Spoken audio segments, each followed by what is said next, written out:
Why can't we just have a nice family dinner? What's so hard about that? Have you or your partner ever wondered that, maybe to yourselves, maybe aloud? This is a question I get all the time, and today I'm going to tackle it. Why can family dinners be such a struggle? And some strategies to make it a little bit easier and find a rhythm that works for you. Hi, this is Danae. I'm the founder of Simple Families. Simple Families is an online community for parents who are seeking a simpler, more intentional life.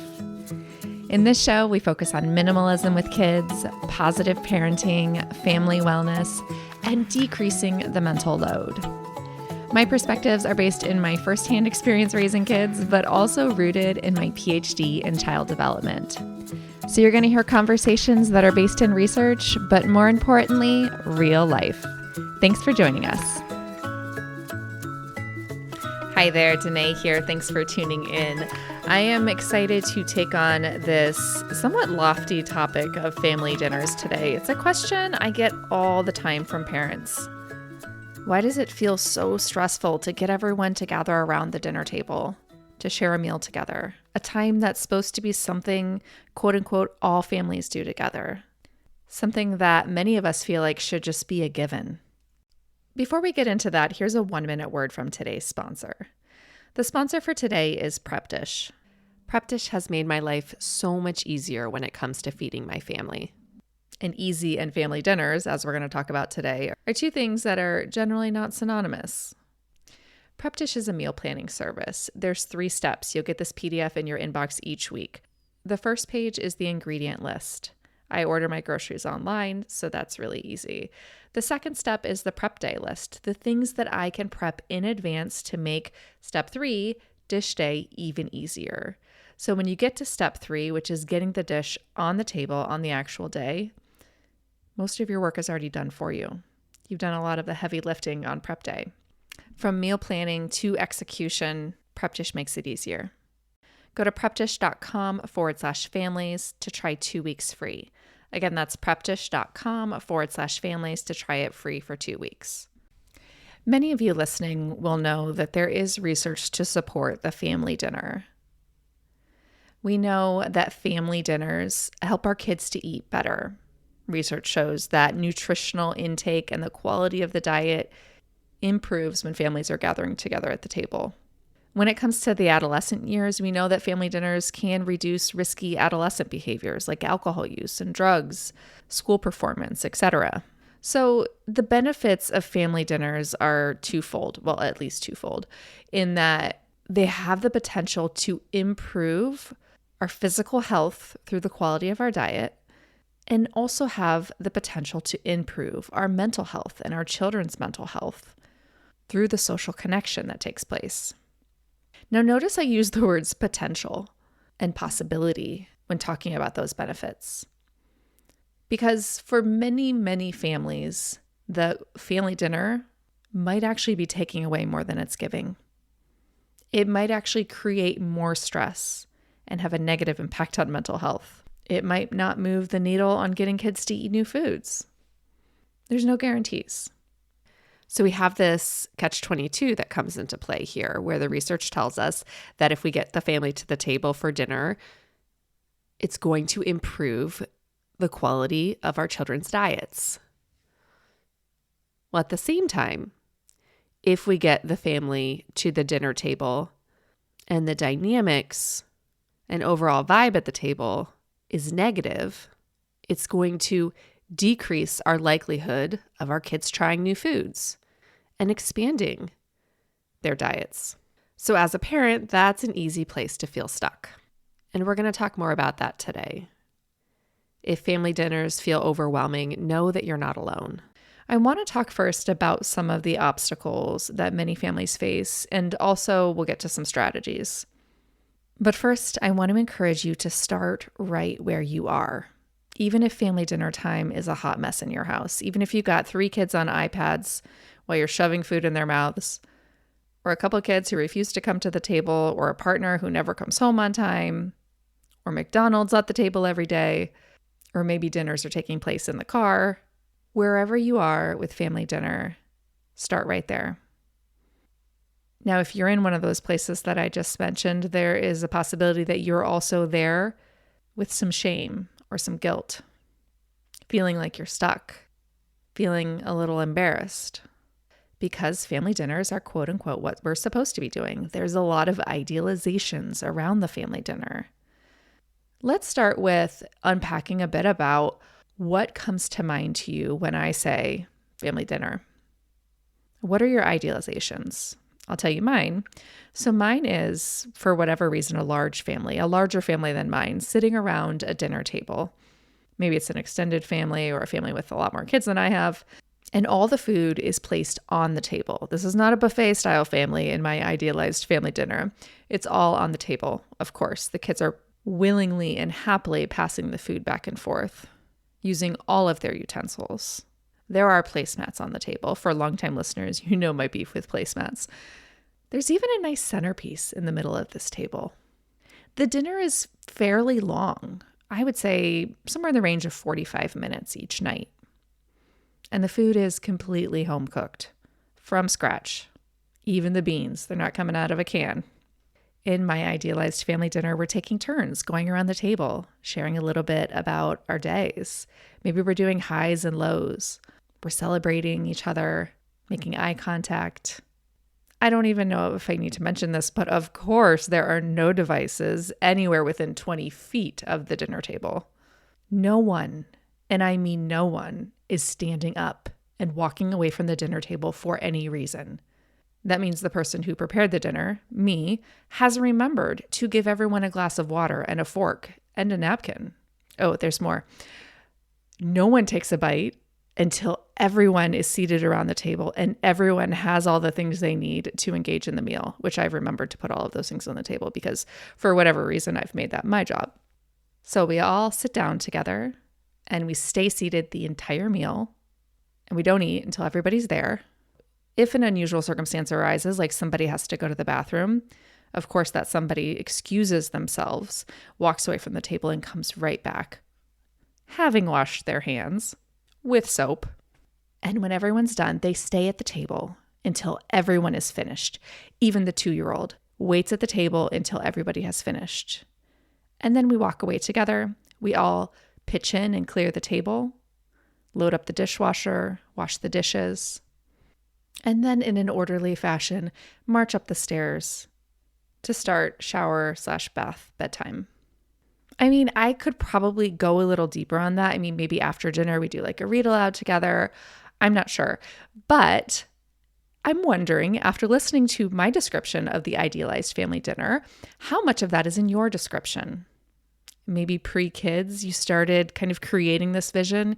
Maybe some version of that, bits and pieces, were true to you as a child. I do think you'll be hard-pressed to find the family that executes that every day in the year 2023. And I also think you'd be hard-pressed to find a parent that doesn't have some amount of guilt around not executing that every day. If you don't have that guilt, good for you. I have a little bit of it. But as much as I idealize, I'm also a realist. And I know that I'm doing the very best that I can. And I also know that I'm not executing family dinners even remotely close to this description that I've just given. So start where you are. Let go of guilt and expectations around food quality, around positive behavior at the dinner table. One of the reasons that this is hard is that we have these visions of what it's supposed to be like. And when it falls short in any way, we can get down on ourselves about it. And when we get down on ourselves about it and we feel like we're falling short, the natural tendency is to get a little bit irritable, or maybe a lot bit irritable. And as the thermostat in your house, when you get hot and spiral, often many others do too. So spend some time unpacking, what does a quote unquote nice family dinner look like in your mind? And then lower the bar, and then lower it again. One of the reasons that family dinners are hard is because many of us are overscheduled, especially during the week, especially in the evenings. So it's hard to physically get all the people to the dinner table. Even if all the people are home, some of the people might have had a sports practice and they're really tired and want to veg out in front of the TV. One of the partners might be driving some of the kids from one place to the other. or maybe both of the partners work late. And by the time they get home, it's too late to prepare a meal. So busyness during the evening and after school hours is a huge challenge in executing a quote unquote nice family dinner. That busyness not only robs us of our time to prepare the meal and to set the table and all that good stuff, but it also wears us down.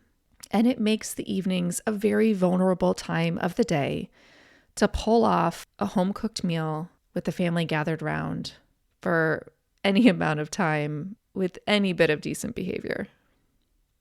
So wiggly, bickering kids is another obstacle, right? These kids who are tired after school, especially as it's creeping closer to bedtime, are going to have a harder time holding still. They're going to be more likely to argue, more likely to wander from the table, especially if they're not particularly hungry. If they've had a big after-school snack and they're not coming to the dinner table hungry, it's going to be really hard to keep them there, maybe even really hard to get them there. So balancing snacks and meal times is really important. In our house, we use what I call windows for mealtime. Rather than dinner's on the table at 6, dinner time is from 5 to 7, the hour before the meal and the hour after the meal. So no eating the hour before the meal and no snacks the hour after the meal. This helps the kids to come to the table hungry, and it also prevents them from walking away from the table and asking for a snack 5 minutes later. So think about mealtime as a window of time rather than a specific time. We also have to make sure that our expectations on kids coming to the table are developmentally appropriate.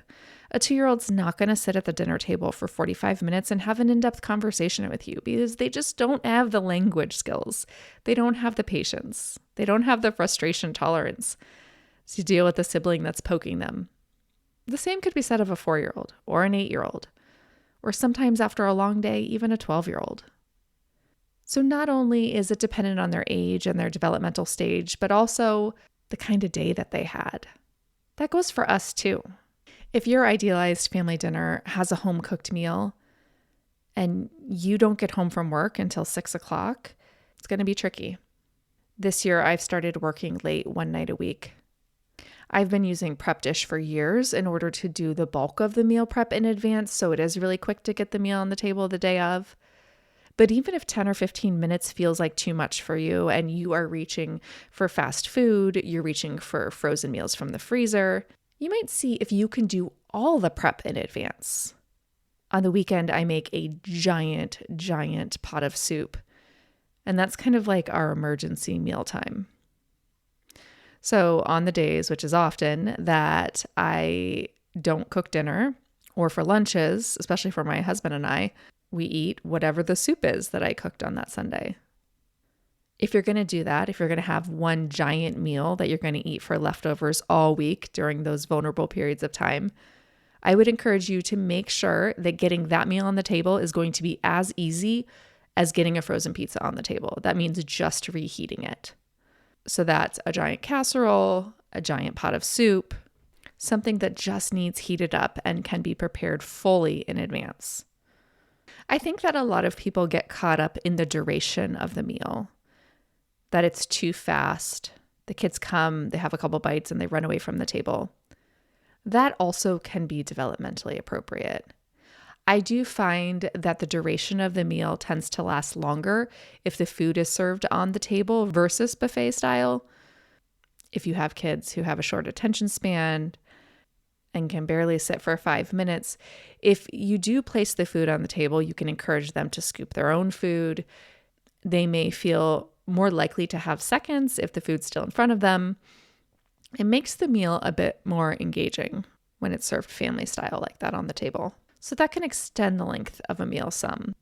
I think about it similar to when I eat from a buffet in a restaurant or at a hotel. Usually those meals tend to be shorter and quicker than if I sit down and order something. The benefit of a longer meal is more time to share, more time to connect. But I also don't think that we really need to have this as a period of forced connection either. Some kids really do like to share during meal times. Other kids just like to focus on eating. I know a lot of kids prefer to share at bedtime, which means when they're laying down, getting ready to go to sleep. reflecting a little bit on their days. So if you have a kid that doesn't love to talk at the dinner table, doesn't love to share about their day, know that you're not alone. Think of a time of the day that might work better for them. They might respond better to that conversation one-on-one also. When it comes to family dinners, we need to consider the law of attraction. As humans, we tend to have a negativity bias, which means we notice the negative things much more than the positive things. In our brain, the negative instances stand out far more than the positive ones. So you need to notice the good. I do this all the time. I think it probably kind of annoys my husband, but whenever I notice that my kids are sitting well and they're eating well and we're having quote unquote some semblance of a nice family meal, I always say it out loud. Wow, look at us. We're having such a nice meal. It's so great. I really enjoy sitting with you at the table. I notice when it's happening. I say it out loud so everybody can hear it. Everybody mentally makes that check mark of, oh, wait, look, we can have a nice meal together. Because without that negativity bias, that our meals are always so stressful, that tends to take over. So how do we override that? And for me, for my own well-being, I do that by saying it aloud. But I do think in some ways it supports everyone else too, and it is also encouraging and reinforcing to notice that.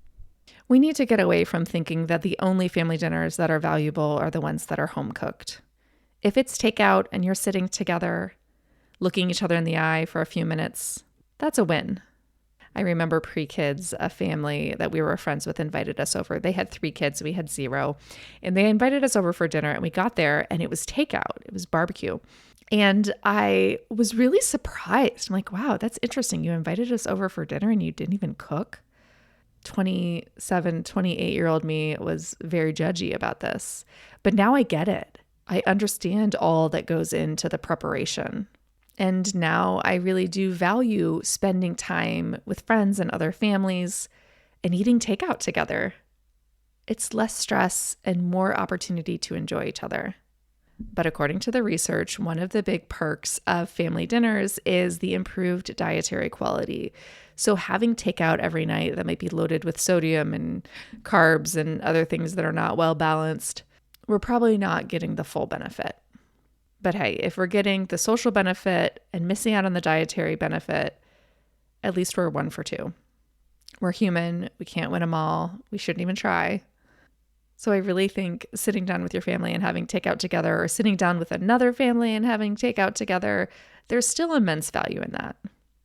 I also think maybe we take it too literally to say the family dinner. Like, what about the family breakfast? We love having breakfast together on the weekends, when we can start our days a little more slowly, when the foods are a little bit easier to cook, we have more time to clean up or for having to hustle into the bedtime routine. So if family dinners aren't working for you, think about moving to family breakfast. The research also tells us that the time spent at the table should be enjoyable. And when kids enjoy coming to the table, they eat better. Now, this is a slippery slope in some ways, because I think what happens is that parents will find that their kids eat better when they have iPads at the table or they watch TV during dinner. And then we feel like the only way we can get our kids to eat is putting them in front of a screen. This can develop through habit, but if you're using a screen to get your kid to eat, know that you do have other options. This is a behavior that you can change. Now, I talked about in a recent episode how my son has been coming home from school and he's been getting home really late at like 5:10. His school goes, it's for a longer day, and he's been watching TV and eating his dinner. And I've been okay with that. He goes to bed at 7. And that's happening more as a result of time constraints because he gets home at 5:10 and he goes to bed at 7. So I've chosen to lump together his 45 minutes or an hour of screen time with dinner time. And I feel okay about that. It's working right now. I think that is a bit different than the mindset of the only way my kid will eat is if they have a screen in front of them. Like they have to be distracted in order to eat. So if this is what you're doing and it's been this way for a long time, yeah, I do think behavior change will be hard, but not impossible by any means. We want the table to be a pleasurable, enjoyable place to be. We know that kids are going to eat better as a result of it. But if they're in the habit of watching screens while they eat during dinner time, they're going to be pretty annoyed and upset if you pull those screens out. So if that is what you decide to do, expect an extinction burst, which means anytime you're trying to change a behavior, it gets worse and it gets more challenging. So in this situation, getting them to sit at the table and eat without the screens is probably not something they're going to do willingly. They may be upset about, but likely those hard, big feelings are going to pass after a couple of days as you're consistent. So when I say make the dinner table an enjoyable place to be, I mean let go of some of the pressure. Set realistic expectations. Don't expect 45 minutes of sitting in lengthy conversation. Meet your kids where they're at right now, making small, tiny, incremental changes that are based on reality, not idealizations. One last thing I wanted to touch on was sensory sensitivities. Often when I work with families, I find that there's usually one parent who struggles at mealtime due to being overwhelmed from a sensory perspective, especially from an auditory perspective. All the kids chewing and talking, maybe the bickering, all of it being kind of centralized into one small space can be really overwhelming, both for kids and for parents. So notice if this sounds like you or if it sounds like someone in your family, and take that into consideration. So family dinners, recognize that there are going to be seasons of change, seasons where you're all sitting together for a whole 5 minutes and you're calling it a win. And then maybe as your kids get older, seasons of time where you're sitting together for 20 minutes and that feels like a win.